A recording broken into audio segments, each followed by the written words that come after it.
नमस्कार दर्शक बंधु साई अनंत आश्रम को स्वागत। नीतिदिन हनुमान चालीसा पढ़वे आश्चर्यजनक फायदा जानी रखु। भगवान हनुमान प्रभु रामचंद्रंकर परम भक्त थिले, जी लंकापुर माता सीता को उद्धार करते।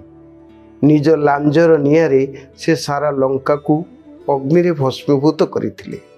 भगवान हनुमान अन्य नाम हेउची संकट मोचन।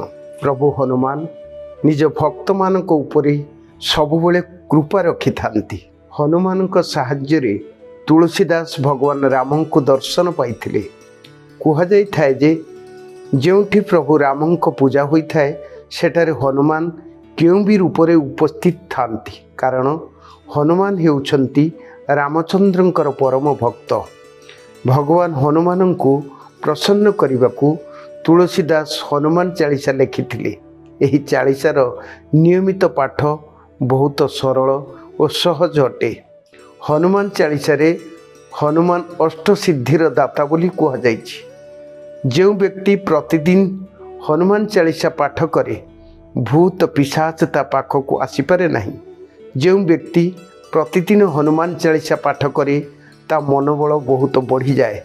शोइबा समय रे जदि मन विचलित रुहे एवं ठीक से निद न आसे ताहले हनुमान चालीसा पढ़िबा आरंभ करंतु। यह मन को शांति करि थाए। जो व्यक्ति नियमित भाव में हनुमान चालीसा पाठ करि थाए तार सबु मनस्कामना हनुमान पूर्ण करि थांती। जेबे भी आपण को आर्थिक संकट पड़े तेबे मने मने हनुमान चालीसार पाठ करंतु।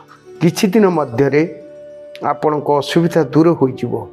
जदि पढ़िबा मंगलवार आरंभ करेंगे ताहले यह आहुरी उत्तम होता है। जदि किसी अजना डर डराए ताहले हनुमान चालीसा पाठ करंतु।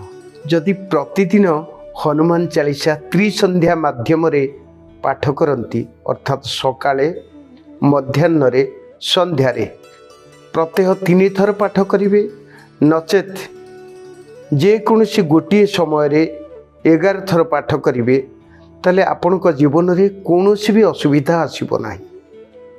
रोग शोक दुख आपण को दूरे जीवो। आपण सबुठी विजय लाभ करिवे। धन्यवाद।